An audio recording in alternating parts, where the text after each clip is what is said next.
Amém, irmãos? Boa noite. Vamos iniciar nossa exposição bíblica. Vamos para o livro dos Salmos, Salmo de número 1. Salmo 1.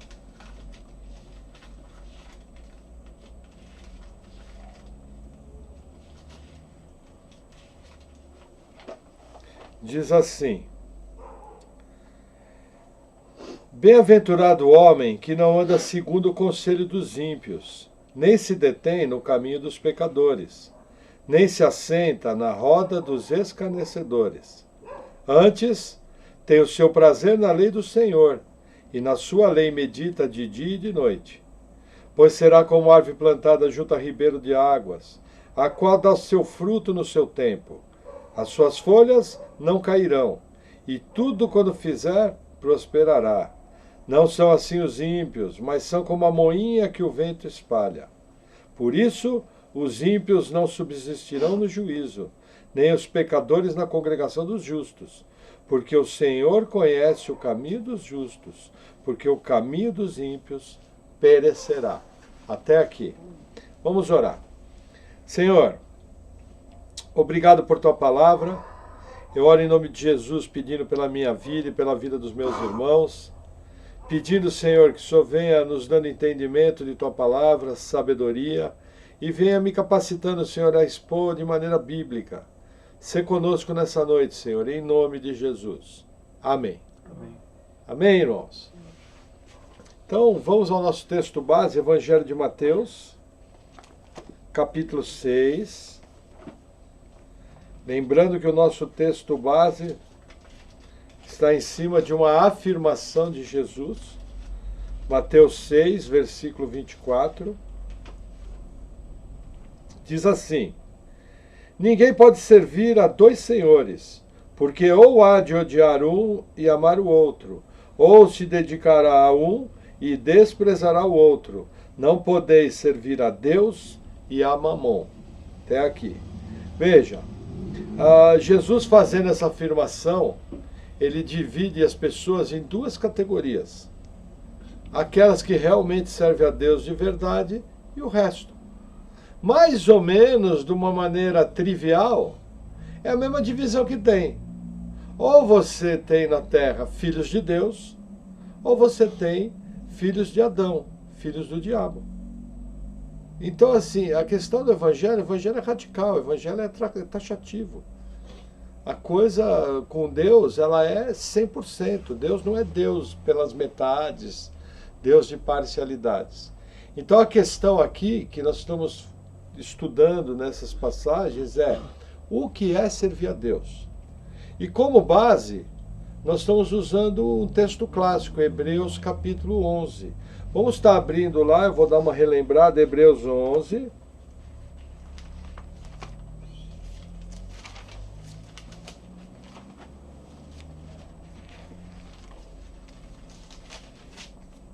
Hebreus capítulo 11. Antes de nós lermos, eu vou estar relembrando, veja, falamos da fé, que é o fundamento daquilo que não se vê.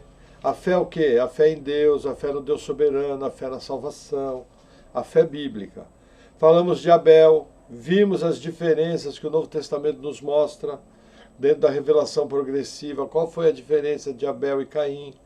Vimos que o problema de Abel e Caim era o coração, e não a oferta, como alguns tentam puxar. Também vimos a vida de Enoque, que no Antigo Testamento é citado em 2 versículos, mas o Novo Testamento, a Epístola de Judas, mostra que Enoque, além de outras coisas, além de andar com Deus, era profeta, e que ele profetizou sobre a volta do Senhor.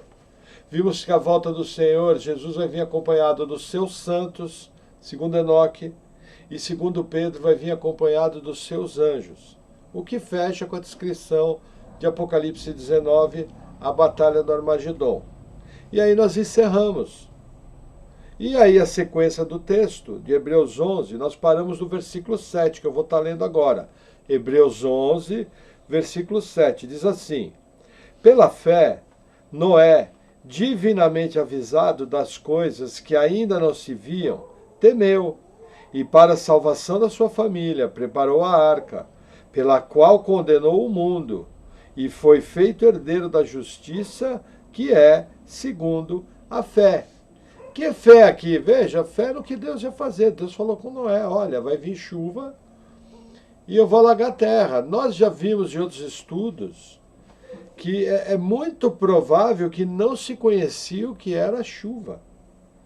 Na verdade, o que dá a entender é que a atmosfera da Terra antes do dilúvio era diferente, por causa da divisão de águas acima do céu e águas abaixo, a impressão que dá é que a Terra era um tipo de uma estufa, e o que regava até as plantas era um tipo de uma bruma, de uma névoa, tipo como se fosse um chuvisco bem fino e mantinha a umidade do lugar. Então você falar em chuva, falar em enchente, falar em destruição, realmente Noé teve que ter fé. Agora, o quadro de vida na época de Noé é o que nos importa. Por quê? Porque veja, Noé pregou, se eu não me engano, por 100 anos. E ninguém se converteu. Ninguém ouviu a pregação dele.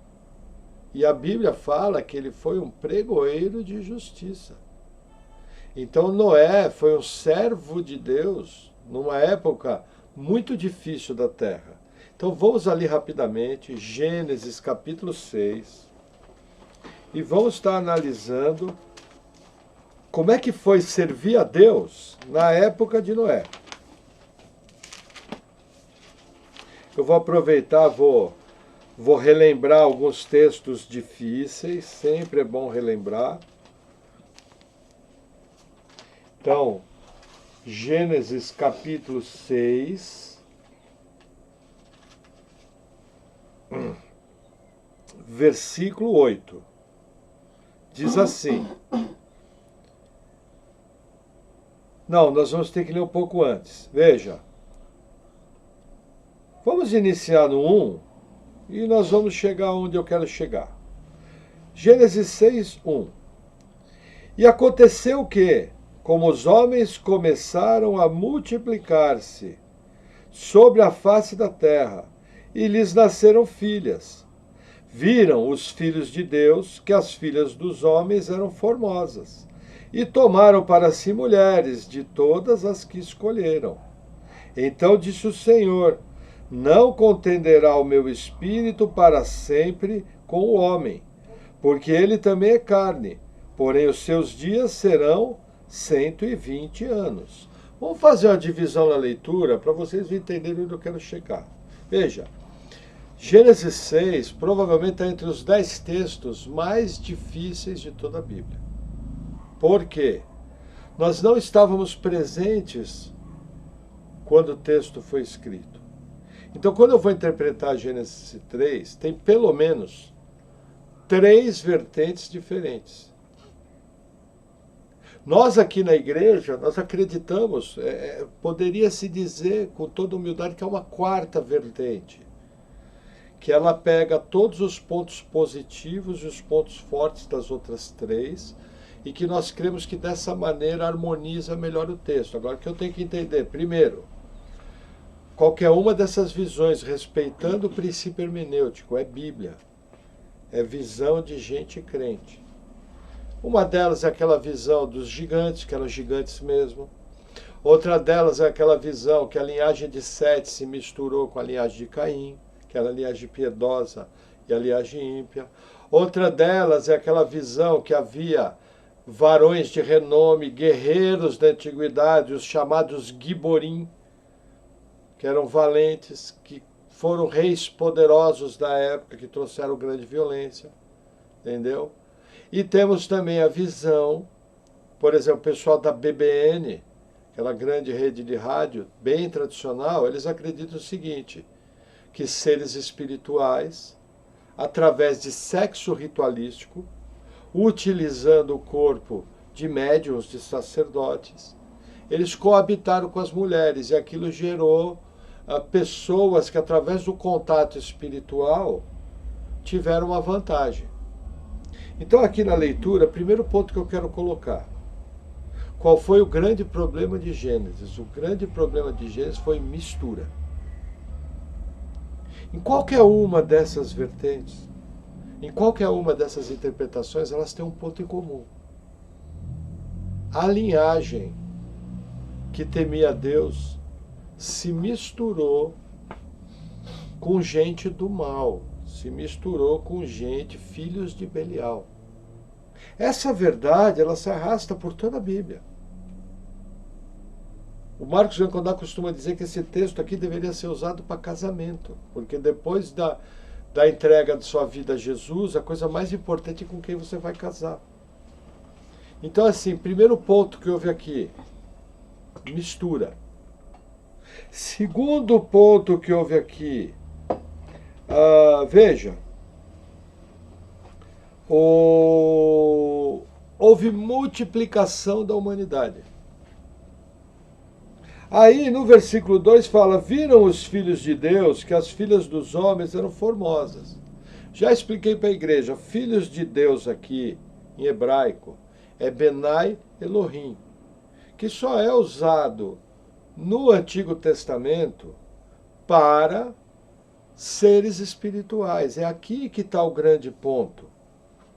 O grande ponto interpretativo está aqui. Veja, eu tenho uma palavra aqui, eu, por exemplo, eu gostaria muito que essa palavra filhos de Deus não fosse Benai Elohim. Eu ia ficar feliz da vida. Por quê? Porque ela ia me resolver um caminhão de problema. Mas como intérprete bíblico, cada um vai dar contas de si a Deus, eu não consigo passar por cima desse sentido de seres espirituais. E uma outra coisa que inquieta, filhas dos homens, é Benai Adam, que é filhas de homens. Então isso também é um outro ponto que você não pode passar por cima. Então, como nós entendemos aqui na igreja que seres espirituais tiveram contato com a linhagem de Caim, a linhagem de Caim praticou feitiçaria, através dessa feitiçaria, a linhagem de Caim teve uma série de recursos tecnológicos, uma série de aprendizados espirituais que não deveria. E isso trouxe uma consequência, isso trouxe um desequilíbrio, isso trouxe uma terra extremamente violenta. Quer ver que interessante? Vamos continuar a leitura, que fica mais fácil. Havia naqueles dias gigantes na terra, e também depois, quando os filhos de Deus entraram as filhas dos homens, e delas geraram filhos. Estes eram os valentes que houve na antiguidade, os homens de fama. Vamos fazer uma pausa aqui. Veja que interessante. Essa palavra gigantes aqui é Nefilim. Para vocês terem uma ideia, outro dia conversando com o diretor da Sociedade Bíblica Trinitariana, eu dei uma sugestão para ele. Eu falei, por que vocês não traduzem ali gigante? Em vez de traduzir, vocês não colocam Nefilim. Nefilim, mais ou menos, quer dizer caído. Ele vem da origem do verbo netfal. Meu hebraico é horrível. Mas eu sei que a palavra ali é Nefilim. Tem uma das traduções que traduz ali por Nefilim. Por quê? Primeiro, resolve uma série de problemas para o intérprete. Segundo, olha o que está dizendo aqui. Vamos partir que Nefilim é caído. Vamos pensar que caído, não caído no sentido de anjos que caíram do céu, mas de pessoas caídas da presença de Deus. Ímpios. Então vamos trocar a palavra aqui, ó. Havia naqueles dias ímpios na terra, e também depois, quando os filhos de Deus entraram as filhas dos homens e delas geraram filhos, uma raça caída. E olha o que acontece. Esses valentes da antiguidade eram grandes guerreiros. Uma das teses em cima aqui é o seguinte: grandes guerreiros construíram pequenos impérios E dentro desses impérios eles tinham enormes haréns. E esses guerreiros tinham uma tecnologia militar superior à dos outros. E através dessa tecnologia militar eles se tornaram homens de fama. Aqui tem a ver com os giborim, os guerreiros, varões de renome. Então a gente percebe que realmente houve algo aqui nessa questão. E quando eu estava preparando a palavra, eu entendi que aqui é muito saudável você fazer uma ligação rápida com Gênesis 4. Porque aparece uma informação aqui que também é intrigante. Vamos voltar lá, Gênesis 4.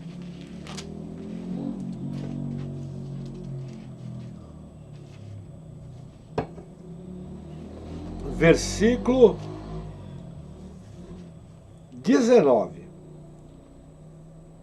Falando de um dos descendentes de Caim. O capítulo 4 fala da linhagem dos filhos de Caim, os homens ímpios, pessoas anticristo, pessoas do mal. Então diz assim: e tomou Lameque para si duas mulheres. O nome de uma era Ada e o nome de outra Zilá. Primeiro bígamo da história conhecido. Bigamia. E Ada deu à luz a Jabal. Este foi o pai dos que habitam em tendas e tem gado. Nós estudamos juntos que o homem antes do dilúvio não comia carne. Ele era vegetariano. Aí você pergunta, usava-se carne em sacrifício. Aonde que eu tenho essa informação? Quando Abel leva um sacrifício para Deus. Fala que Deus se atentou para a sua oferta e para a sua gordura, oferta queimada. Só que o que acontece?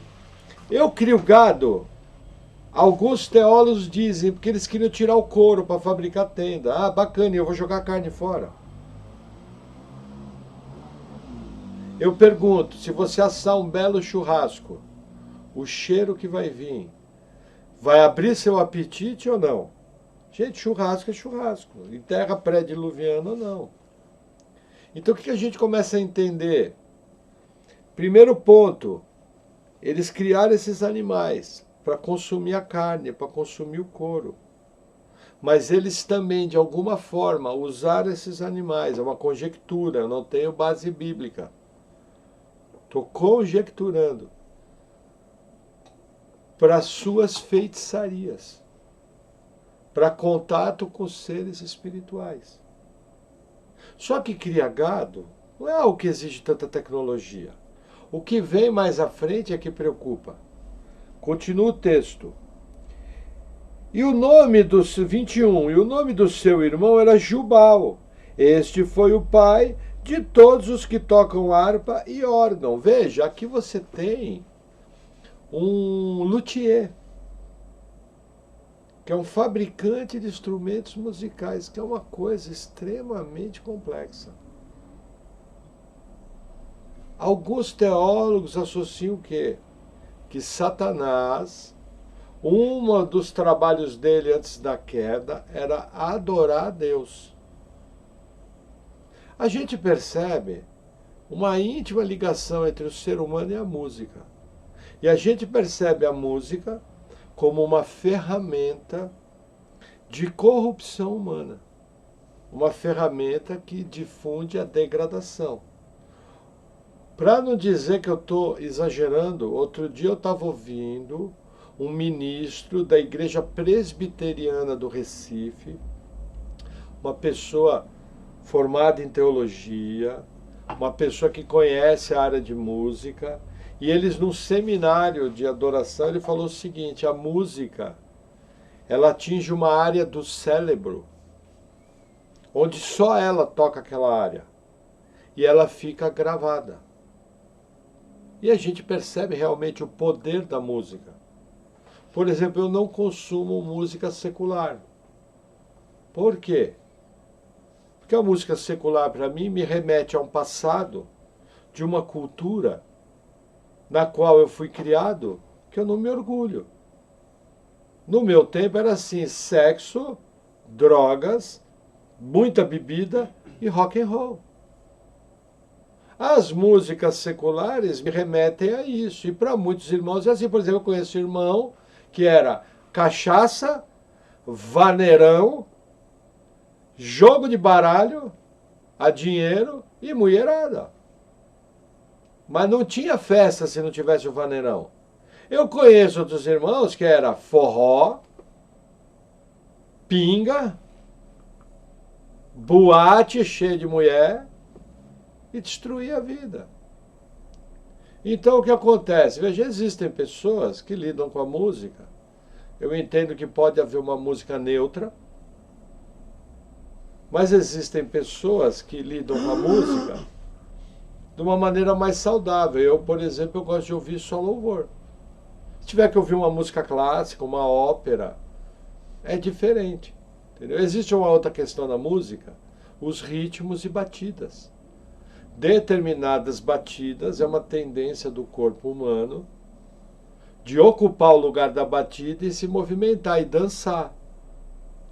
E não é uma dança para Deus, uma dança de júbilo, porque você está louvando a Deus. Não estou aqui defendendo o ministério de dança. Mas eu não vejo nenhum problema se alguém, desde que ele não chame isso de ministério, fique tão alegre com Deus que quer dar uma dançadinha. Eu não vejo problema nenhum.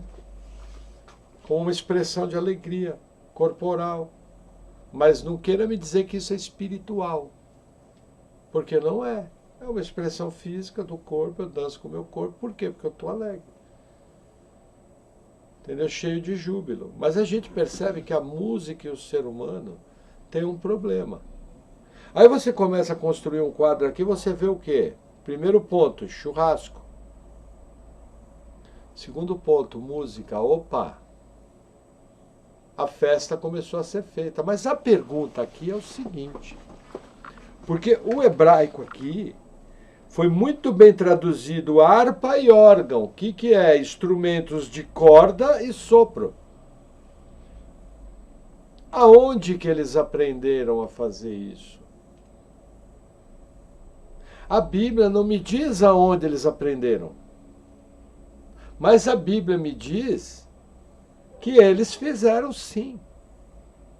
E que eles tinham capacidade para fazer isso. Mais ou menos aqui, se a gente for colocar 100 anos cada um aqui, mais ou menos de 300 a 400 anos após a saída do Éden, o homem já era capaz de fazer instrumentos de música, de sopro e cordas. Essa é a informação bíblica, esse é um fato que não pode negar. Agora, como eles aprenderam, uma série de conjecturas. Eu acho, isso é uma opinião pessoal minha, não tenho base bíblica para sustentar, mas para mim é o seguinte, os filhos de Deus, que eram aqueles seres espirituais, através da contaminação da feitiçaria, eles começaram a fazer rituais e tiveram contato com esses seres espirituais que sabem o poder da música para degradação humana e para ofender a Deus. E através desse contato espiritual eles aprenderam. Aonde que eu uso esse recurso? Eu uso esse recurso numa ciência chamada antropologia. Coisa mais comum na antropologia, por exemplo, as pirâmides. Quando você vai para os povos e pergunta, de onde vocês tiraram a planta das pirâmides? O que os povos respondem? Os deuses nos ensinaram. Aí você chega, por exemplo, vamos pegar uma cultura mais simples, uma cultura indígena da América do Sul. Aí você pergunta, aonde que vocês aprenderam a fazer tal poção para tal coisa? O pajé vai responder, os deuses nos ensinaram.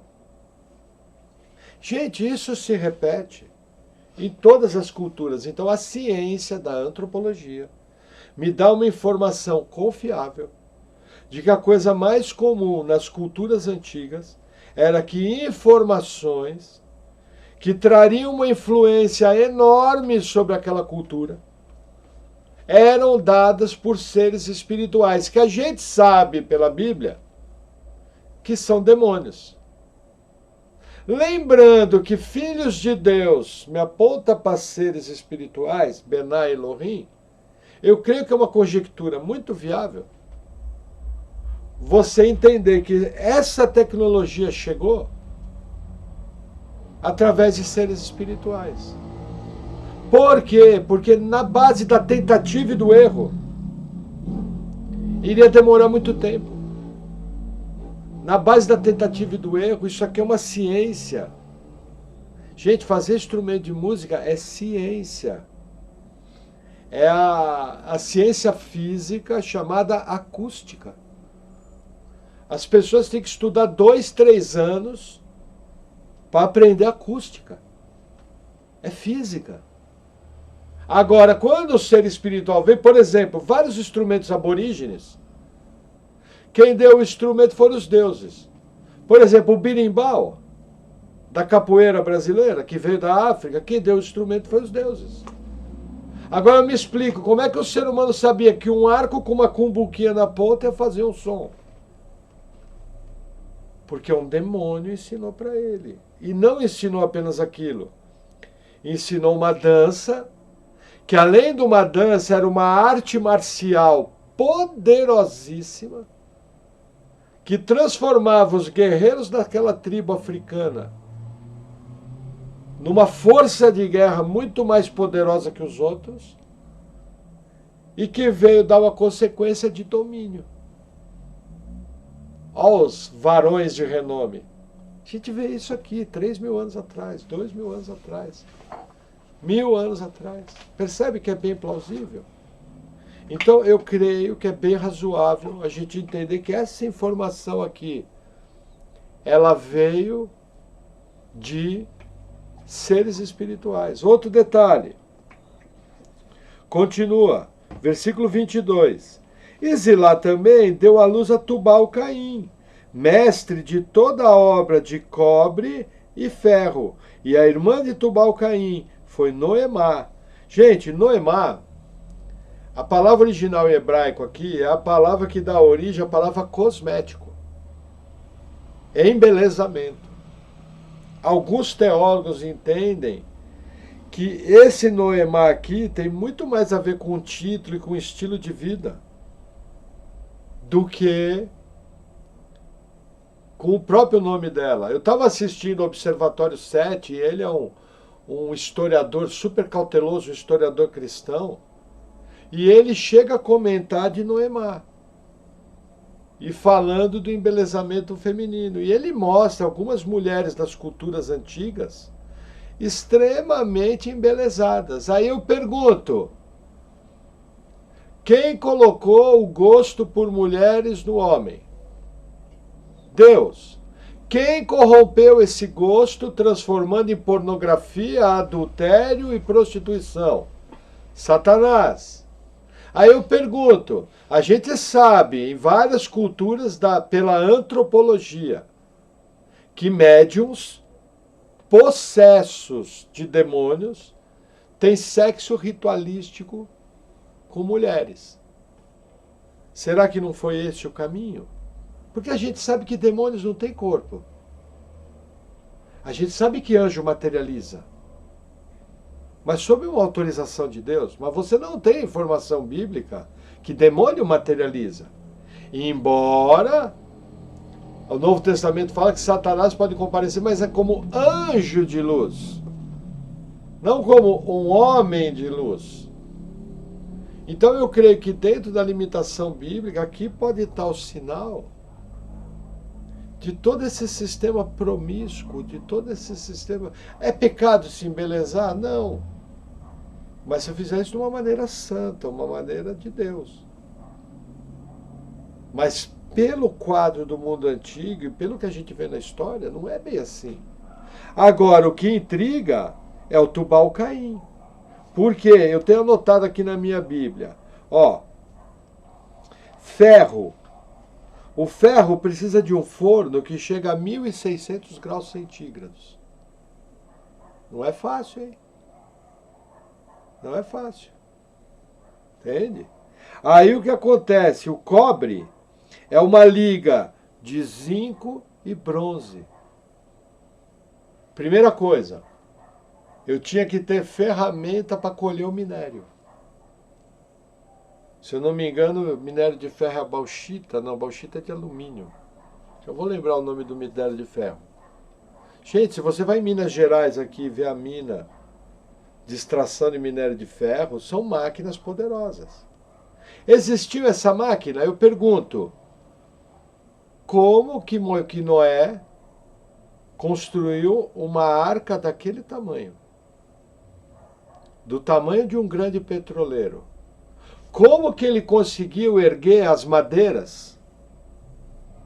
Algumas madeiras que poderiam chegar até 300 quilos, 400 quilos, 500 quilos, sem um sistema elaborado de alavancas.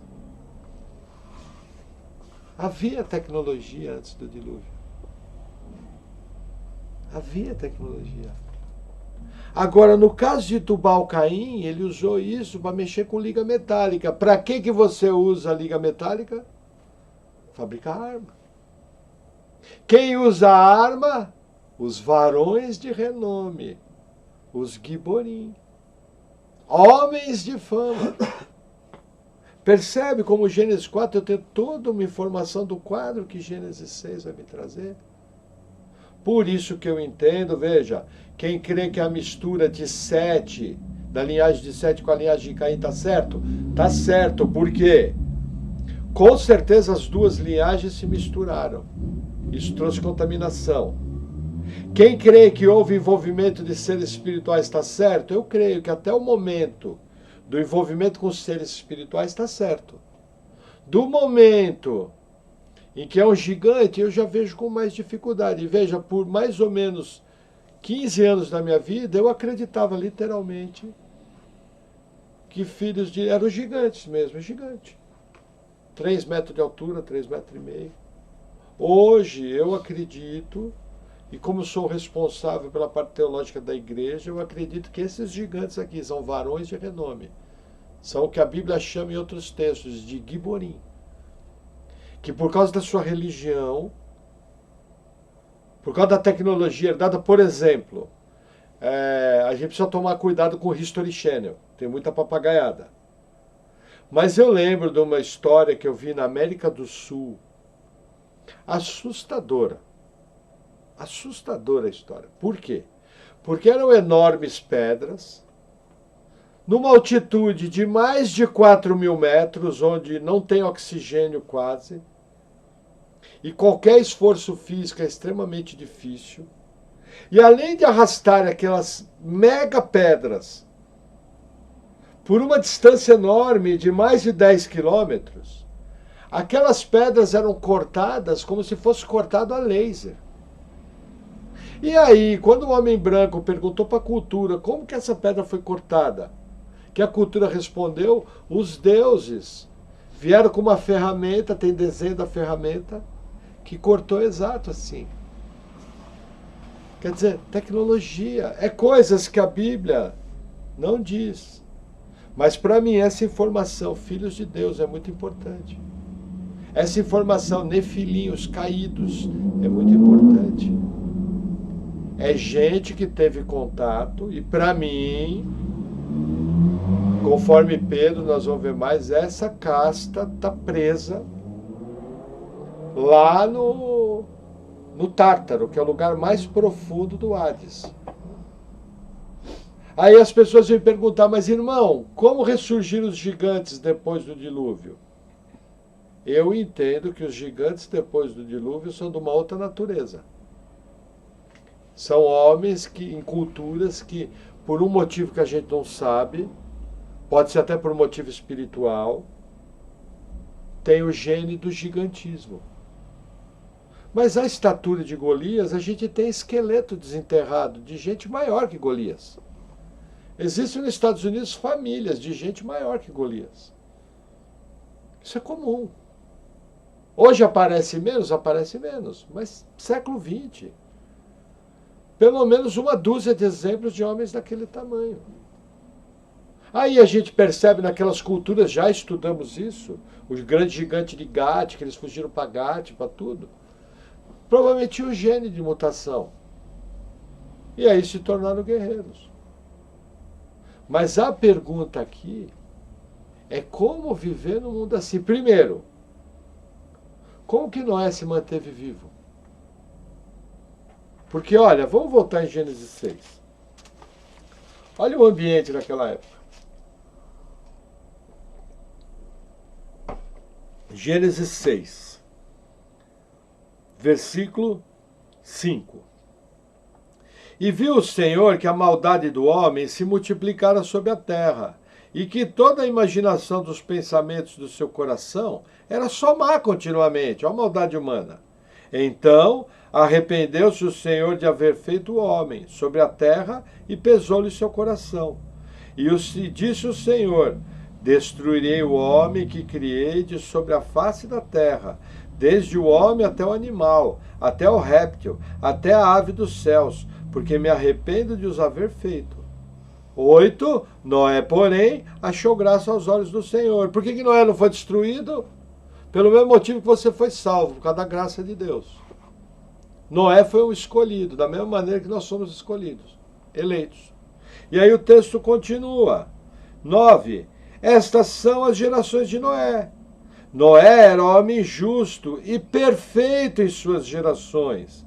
Noé andava com Deus. Gente, perfeito em suas gerações aqui é Toledote. São as genealogias hebraicas. Essa é a grande prova que muitos irmãos amam, de que a linhagem piedosa de Sete se misturou com a linhagem maligna de Caim. Por quê? Porque a Bíblia fala que Noé se manteve íntegro. Em quê? Nas suas gerações. Era perfeito, não misturou. Então, quem defende que misturou a linhagem de Caim com a linhagem de Sete, eu acho muito coerente. A diferença é que eu creio que, entre outras coisas, num grande pacote, houve sexo ritualístico, houve contato com seres espirituais, houve contaminação por feitiçaria. Gente, mais importante do que definir o que é gigante aqui, que a gente sabe que é caído, mais importante que isso é eu entender o quadro. A terra se encheu de violência. Esses homens foram guerreiros de fama. Matavam para ver o tombo. Coisa feia num nível tal em que Deus teve que exterminar tudo.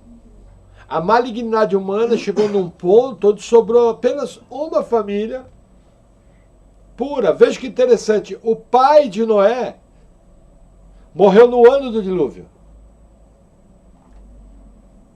Interessante. E outro descendente morreu naqueles 100 anos que estava sendo construída a arca. Ninguém da genealogia de Sete que aparece ali morreu no dilúvio. Todos eles já estavam com o Senhor. O único vivo era Noé, que a Bíblia diz que era perfeito em suas gerações.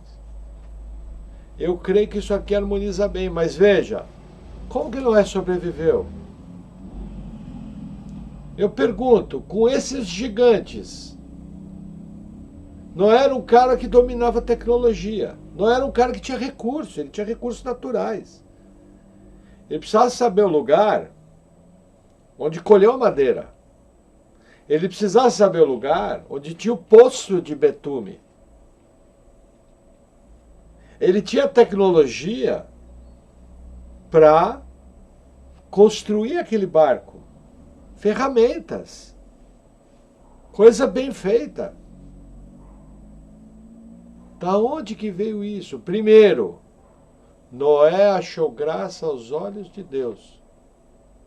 Eu pergunto, num país como o Brasil, outro dia eu estava vendo uma estatística muito interessante. Por exemplo, questão de armas. Tem gente que acha que a Bíblia é contra armas. E tem gente que acha que a Bíblia é contra a pena de morte. Na verdade, quem criou a pena de morte foi Deus. E os grandes heróis bíblicos usavam armas.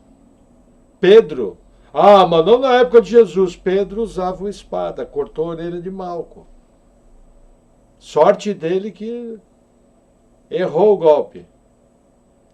Mas, por exemplo, num país como o Brasil, que a gente não pode ter arma, e aí a gente tem um índice de homicídios por cada 100 mil habitantes, que é 6 ou 7 vezes maior que um país como os Estados Unidos, que tem arma.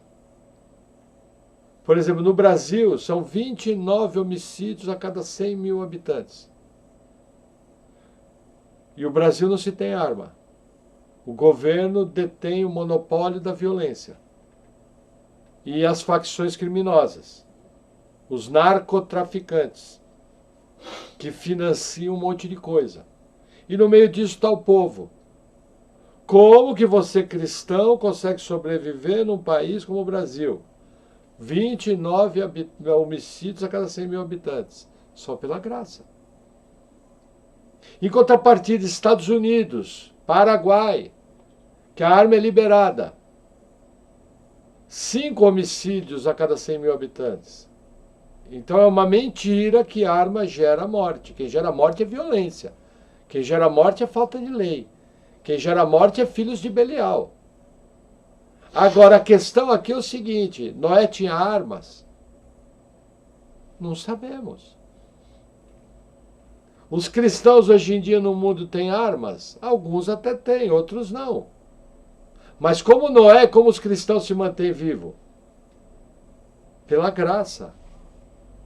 Porque até a arma para funcionar, você precisa da graça de Deus. Se você bota uma confiança em armas, você está com um grande problema bíblico. Por quê? Uns confiam em carros, outros em cavalos. Mas eu confiarei no Senhor dos Exércitos, o Todo-Poderoso. Carros e cavalos são armas de guerra. Então você pode ter uma arma, você pode ter um muro, você pode ter uma cerca, você pode ter tudo. Desde que usado de uma maneira correta dentro da lei. Mas quem vai te guardar é a graça de Deus. Você pode ser o cara mais inteligente, o cara mais capacitado, que nem Noé, construiu um grande petroleiro. Mas quem vai te capacitar para todas as coisas é a graça de Deus. Olha o que o versículo 8 fala. Noé, porém, achou graça aos olhos de Deus. Em que quadro? Num quadro muito parecido com os dias de hoje. Na verdade, hoje eu olho, eu vejo as palavras de Mateus 24 se cumprindo. E será como nos tempos de Sodoma e Gomorra. E será como nos dias de Noé. Para mim, nós vivemos tempos de Sodoma e Gomorra, onde a prostituição, a perversão sexual, a bestialidade, a pedofilia, o homossexualismo, o adultério, o lesbianismo corriam solto. E corromperam. E eu vejo dias como o de Noé, de extrema violência. Muita violência. Muita guerra, muito crime, muito homicídio. Não era para ser assim. Agora, como ser servo de Deus numa época assim? Veja, eu vou ler, daí nós vamos voltar lá para o texto. Ó. Versículo 11. A terra, porém, estava corrompida diante da face de Deus, e encheu-se a terra de violência. E viu Deus a terra, e eis que estava corrompida. Olha que interessante, porque toda a carne havia corrompido o seu caminho sobre a terra. Quem restou? Noé era perfeito em suas gerações. Misturou ou não misturou? Os descendentes de Sete com os descendentes de Caim. Misturou. Não tem como negar isso. Agora, eu acho que a visão é um pouco mais elaborada. Teve envolvimento, sim, de seres espirituais por causa do quarto. Agora, é uma conjectura. O que eu tenho que tirar daqui como certeza, a raça humana se corrompeu. Só ficou uma família, que era perfeita em sua geração, que não se misturou. Aí vem um ensino muito sério. Crente não se mistura com qualquer coisa.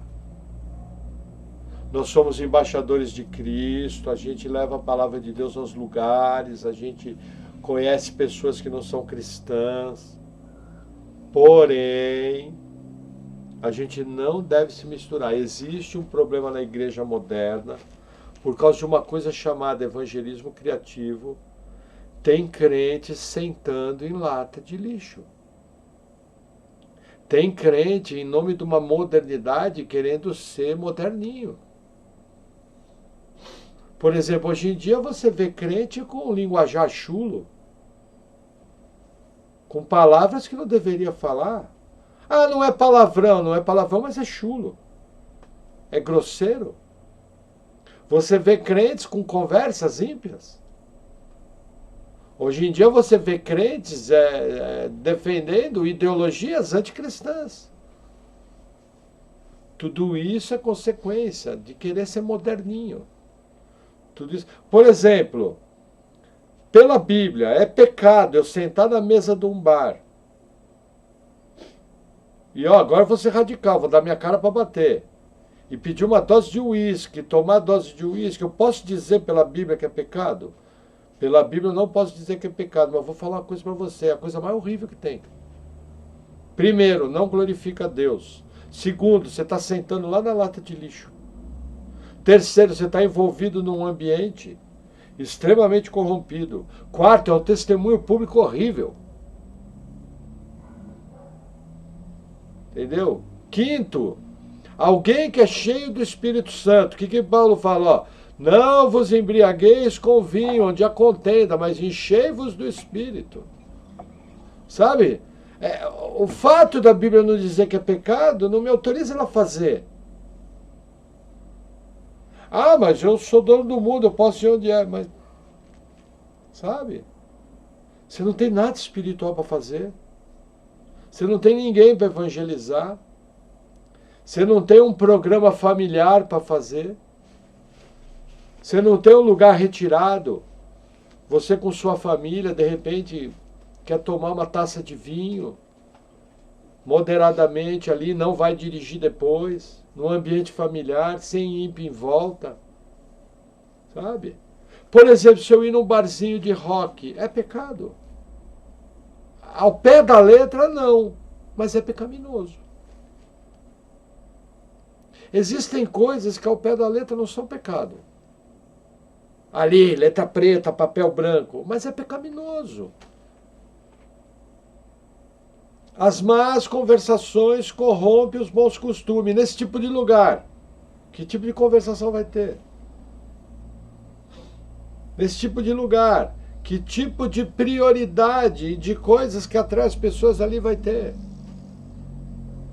Eu pergunto, você ficaria feliz ver o seu pastor tomando um uísque num barzinho do centro de Curitiba, cheio de gente dançando, paquerando um ou outro, usando drogas, se embriagando, tendo conversa ímpia, e boa parte daquelas pessoas que zombam de Deus? Você ficaria feliz ver o seu pastor assentado à roda dos escarnecedores, como nós lemos hoje no Salmo 1? Para mim, ser servo de Deus tem a ver com o entendimento da palavra santo. Santo é separado. Santo não se mistura com lixo. E quando o ímpio chega perto do santo, é o ímpio que muda. Quando o ímpio chega perto do santo, é ele que controla o palavreado dele. Quando o ímpio chega perto do santo, ele não faz coisas que são contrárias à fé do santo. Porque eu vou dizer uma coisa para você. Se você está andando num grupo e a turma pratica impiedade, pratica pecado e está tudo bem para você, existe alguma coisa muito errada com a sua fé. Se você está confortável com aquilo, é um sinal de que algo não vai bem. Em algum ponto, você começou a desviar, não estou falando desviar da fé, estou falando do comportamento ideal que a Bíblia fala. Eu, por exemplo, se praticar uma impiedade do meu lado, eu não vou dar conta de ficar quieto.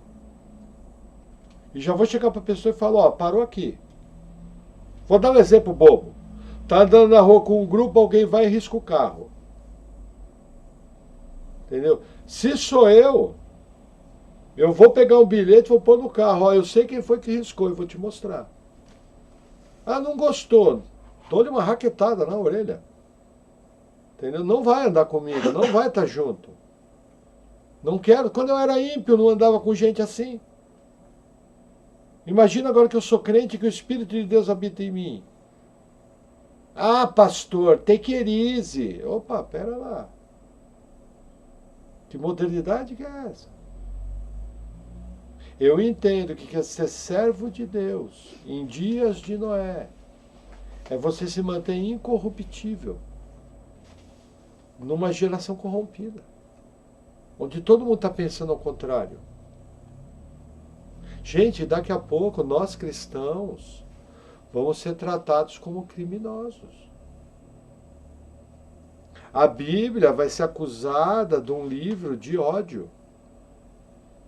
Não precisa ir longe, uma pregação simples como essa minha, que é uma pregação básica. Não estou falando nada demais, tem gente que prega sobre esse assunto muito melhor, com muito mais profundidade, muito mais eloquência, com muito mais um apelo à santidade. O que eu estou falando aqui é trivial, arrozinho com feijão, coisa simples. Mas vai chegar um tempo, e está próximo, que esse tipo de pregação vai ser acusado de linguajar de ódio. Por causa de algumas coisas que eu falei no meio da pregação. Tem gente destruindo a igreja. Tem gente destruindo estátua de grandes heróis da fé. Tem gente profanando monumentos. É uma coisa interessante, por exemplo, a gente fala das culturas antigas. Hoje existe uma política de conservação de cultura antiga, não existe? Mas se você diz que você crê na Bíblia, que é um livro que tem mais de 4.000 anos, vão falar que você é cafona. Na verdade, o cristianismo vai ser acusado de pai de todos os problemas. E os cristãos vão ser perseguidos. Já estão trabalhando para fechar a nossa boca. Logo, logo, nas mídias sociais, palavras como essa vão ser proibidas. E só vai se aceitar a igreja do falso profeta. A igreja apóstata. A igreja que ela tem comunhão com Babilônia, o sistema babilônico de adoração, como já tem hoje. Igreja presbiteriana dos Estados Unidos, igreja luterana da Islândia, a igreja europeia,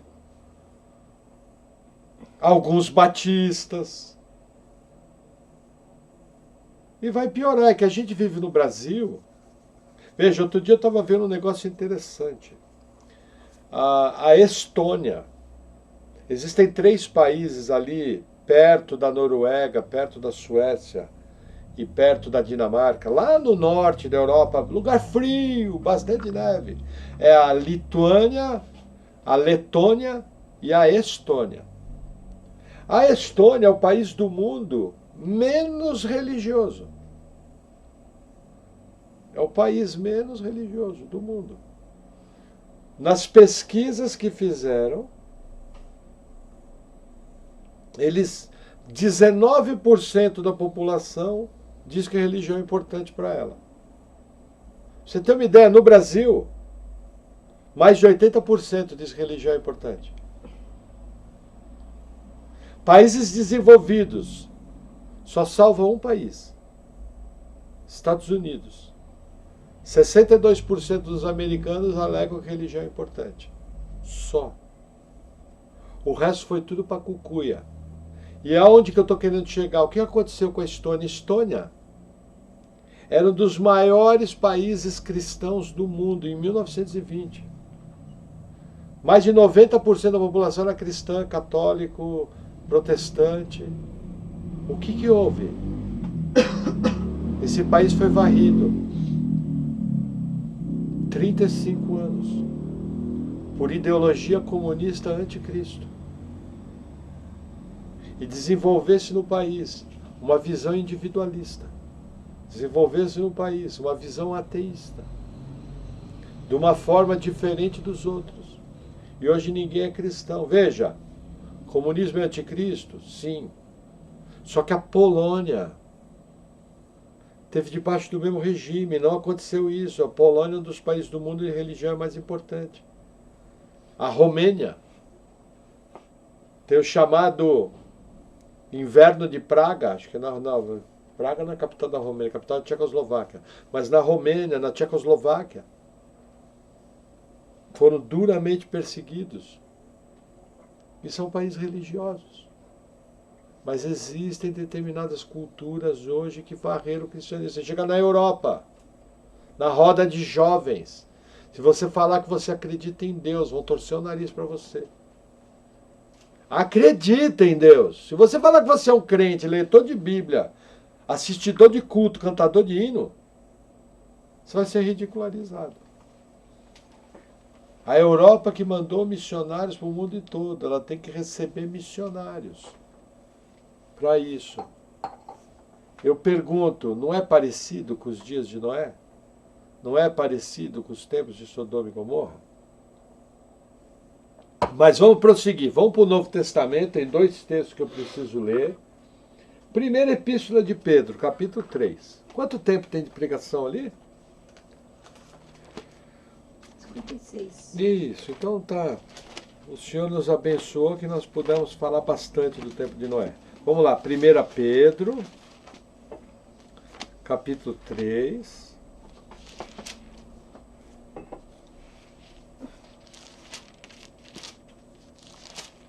Olha que interessante, versículo 20. Diz assim: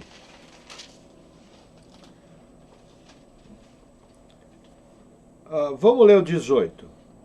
Porque também Cristo padeceu uma vez pelos pecados, o justo pelos injustos, para levar-nos a Deus, mortificado na verdade, na carne, mas vivificado pelo Espírito, no qual também foi e pregou aos espíritos em prisão. Versículo 20, o que nos interessa: os quais no outro tempo foram rebeldes, quando a longanimidade de Deus esperava nos dias de Noé, enquanto se preparava a arca, na qual poucas, isso é, 8 almas, se salvaram pela água. O que está falando aqui? Que Deus, com longanimidade, usou Noé pregando, avisando, vai ter o dilúvio, vai ter coisa, eu vou trazer juízo sobre a terra, o mesmo aviso que é hoje. Gente, Covid é juízo de Deus. Mas não tem só Covid. Outro dia eu fiquei assustado. Morreu 1 milhão de pessoas de Covid e está todo mundo querendo vender a mãe. De diarreia, morre todo ano 1,5 milhão de crianças. De crianças.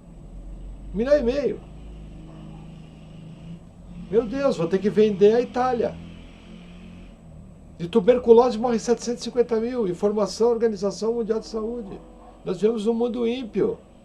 Nós vivemos num mundo onde 1 em cada 4 cidadãos não tem água limpa para beber. E pessoas morrem por causa disso. E essa elite que está por aí, essa gama de artistas. Por falar em artista, eu preciso fazer uma parte.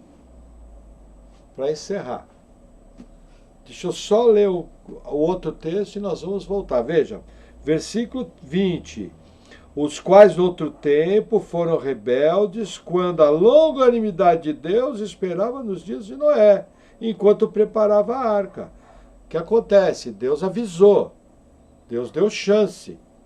A pregação de Noé era clara, nítida.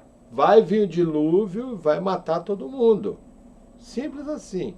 Agora tem um outro texto, antes da gente falar dos artistas. 2 Pedro 2,5. Olha o que Deus fez.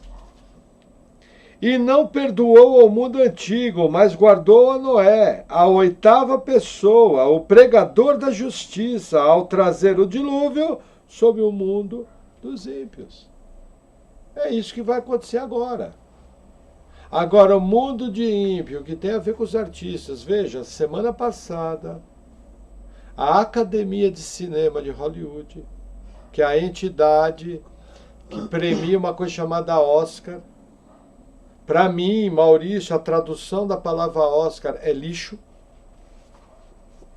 Essa é a minha tradução, entendeu? Eles trouxeram a seguinte coisa: para um filme concorrer a melhor filme, ou ele tem que falar sobre temática de mulheres, ou ele tem que falar sobre temática LGBT, de homossexuais, ou ele tem que falar sobre temática de minorias oprimidas.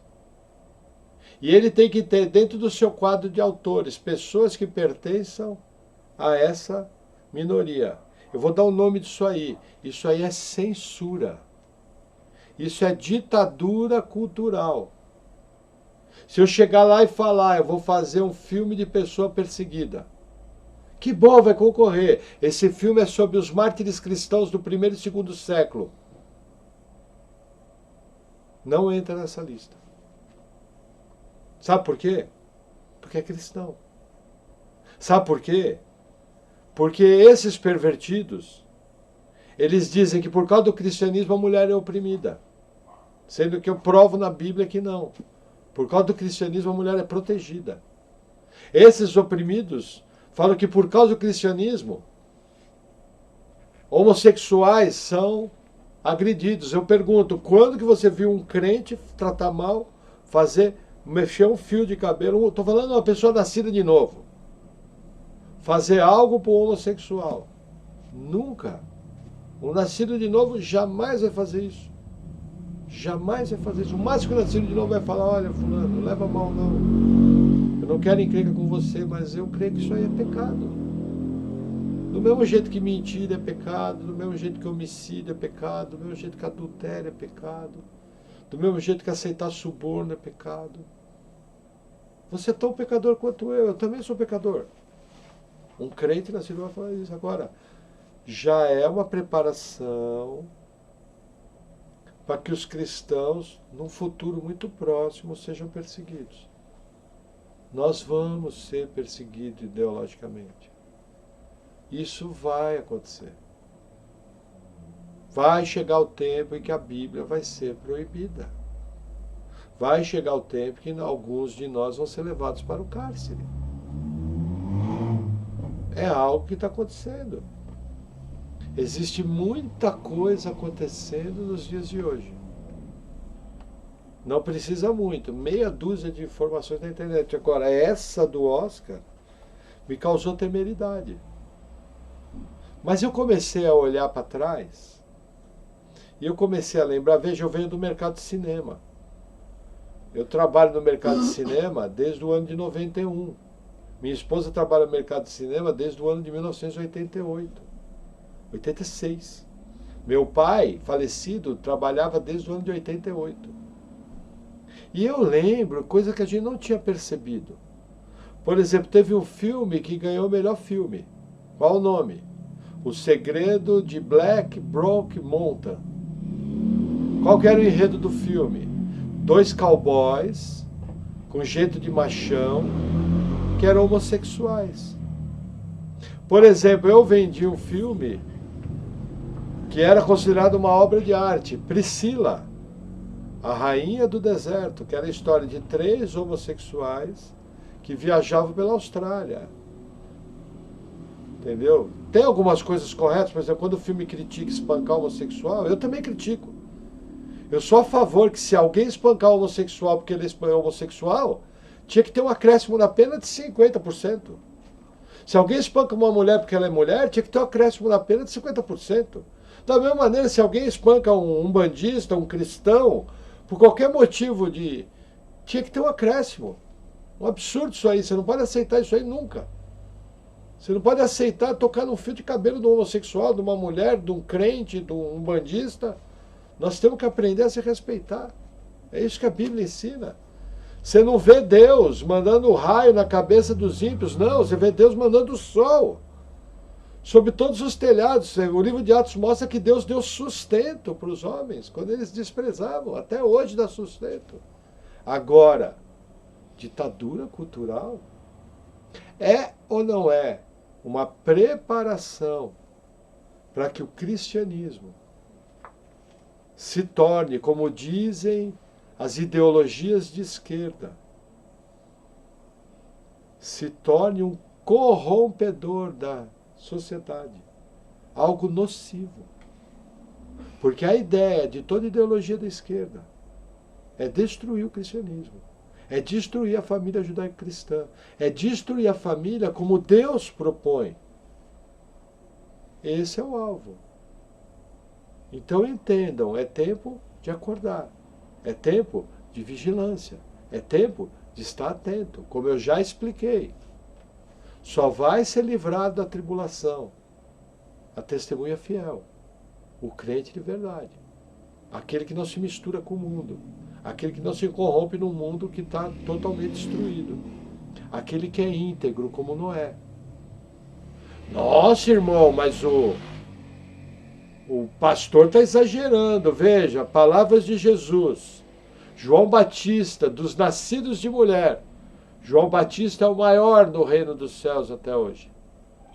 Porém, um filho do reino é superior a João Batista. Então tem até base bíblica para sustentar. Porque o Espírito Santo habita em você. Se você é alguém consagrado, se você é alguém que ama Deus, se você tem comunhão com o Espírito através do estudo da Escritura, da oração, do jejum, dos cultos, você é alguém que vai ser separado, tirado do meio desse lixo e cada vez mais se tornar um filho de Deus cheio do Espírito Santo, cheio de boas obras, num mundo de trevas. Amém?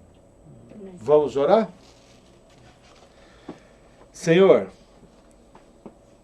que nós possamos realmente, capacitados pelo Teu poder, vivermos uma vida de santidade, Pai. Que nós possamos ser livrados da corrupção do mundo. Senhor, não permita que esses homens maus alcancem vantagem nessas áreas em que a igreja vai ser perseguida.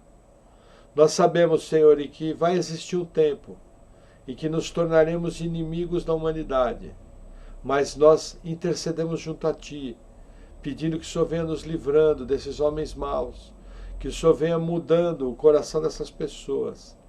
Sabemos que o Senhor tem um tempo profético definido para que essa corrupção prevaleça, mas o nosso papel diante de Ti é rogarmos a Ti por proteção, por livramento, que o Senhor venha livrando essa terra de todo mal, que o Senhor tenha misericórdia desses homens ímpios e venha salvando eles poderosamente, em nome de Jesus. Amém. Amém, irmãos? Próxima palavra, continuamos, vamos estar falando do crente Abraão. Amém.